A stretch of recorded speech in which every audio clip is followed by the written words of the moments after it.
The clinking of glasses filled the air as my parents stood at the head of the long dining table. It was our annual family dinner, one of those rare nights when everyone pretended to be close. My sister sat next to them, glowing in her new promotion and engagement ring, while I sat at the far end, quietly eating my food, like I always did. Then my dad tapped his glass again. "A toast," he said, smiling, "to our real daughter, the one who makes us proud." My mom laughed softly. Yes, our one true blessing. Laughter followed, some awkward, some forced, but everyone looked at my sister. No one even looked my way. For a few seconds, I didn't move. The room spun a little as their words echoed in my head. Our real daughter. I tried to swallow the lump in my throat, but my chest tightened. I glanced down at my plate, pretending to cut my food, pretending that my heart wasn't cracking open in front of everyone. My aunt shifted uncomfortably.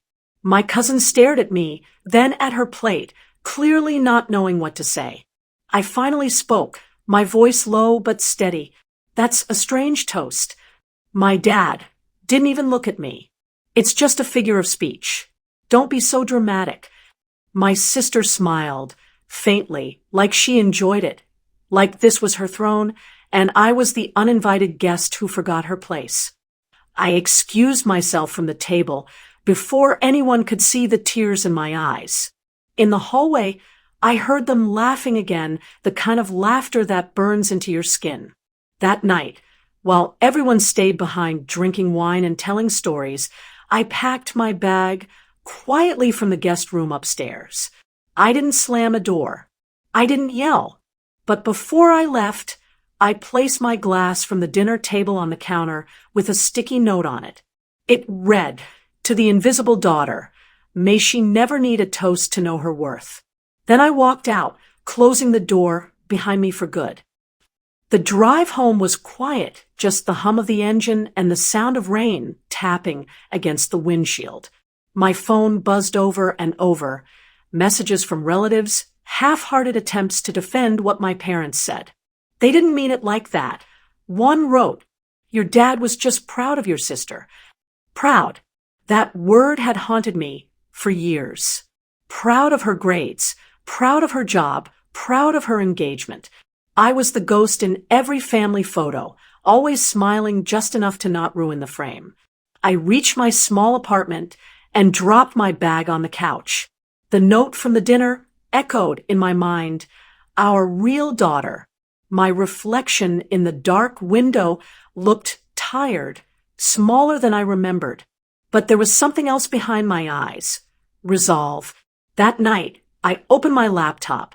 For years, I'd been designing handmade jewelry in secret, too afraid to tell anyone because my parents thought creative work was just code for being unemployed. My sister was the golden corporate girl, the kind of daughter who made PowerPoints and carried a designer purse. But I loved what I did. So I decided to stop hiding it. I registered my business officially, spent every night perfecting my designs, and launched an online store under my own name. I didn't have much, just a few pieces, a secondhand camera, and a quiet kind of hunger to prove myself. Days turned into weeks. Orders were slow at first, one from a stranger, then another. But every sale felt like a breath of fresh air. I started posting videos of my process online, designing, crafting, packaging by hand. People began to notice. Within 2 months, one of my videos went viral. Suddenly, I had hundreds of orders waiting in my inbox. The money wasn't what mattered most. It was the messages. Women from around the world wrote to me, saying my story inspired them to start something of their own. Every word felt like a soft apology from the universe, reminding me I wasn't invisible anymore. Then one afternoon, my phone rang. It was my mother. "Your father and I saw your video," she said carefully, her tone brittle. "It's impressive. Impressive. Not we're proud. Not even we're sorry. Just impressive." "Thanks," I said, keeping my voice calm. She hesitated. Your sister's wedding is next weekend. You're coming, right? I almost laughed. The same people who toasted to having only one real daughter wanted me there for the pictures. I'll think about it, I said, and hung up. That night, I went for a walk through the park near my apartment. The trees were bare, the air cold, but for the first time, I didn't feel alone. I realized I didn't need to be at their dinner tables anymore. I didn't need to earn a toast or beg for love that came with conditions. When the weekend came, I didn't go to the wedding. Instead, I hosted a small launch event for my jewelry line, my friends, a few early customers, and the quiet hum of happiness that filled the room. That same night, while they clinked glasses for my sister's new life, I stood in front of a crowd of strangers who believed in me more than my own family ever had. And when one of them raised a glass and said, "To the woman who built herself," I felt the warmth I'd been searching for all along. No one had to call me the real anything. I had finally become enough on my own. 2 months later, I got a letter in the mail. Handwritten, shaky cursive. It was from my mom. The first line read, "We saw your story in the local paper. Your dad cried." I had to sit down after reading that. My dad, the man who once said I was too emotional for my own good, had cried. The same man who toasted to my sister being their only real daughter. I kept reading. "We didn't realize how much we hurt you that night. It was supposed to be a joke, but we see now how cruel it was. We thought keeping distance would make you stronger, but you were already strong, stronger than we ever were. Your father and I are proud of you, truly proud." The words blurred for a second. I wasn't sure if it was from tears or disbelief. My hands trembled slightly as I folded the letter back into its envelope. I didn't rush to call them, not out of anger, but peace. For once, I wasn't desperate for their approval. I had found my worth long before they realized it.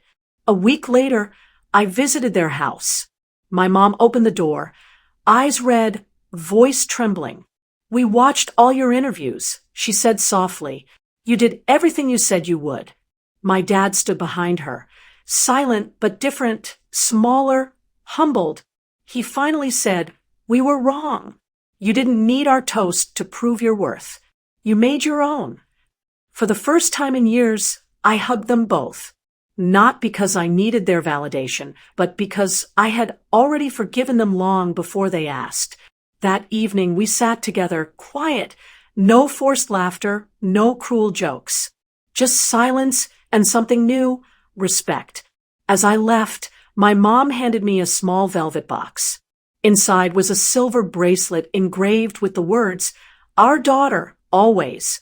I smiled, not because they finally saw me, but because I had already learned to see myself. Sometimes walking away isn't the end of family. It's how you teach them what love should have looked like all along.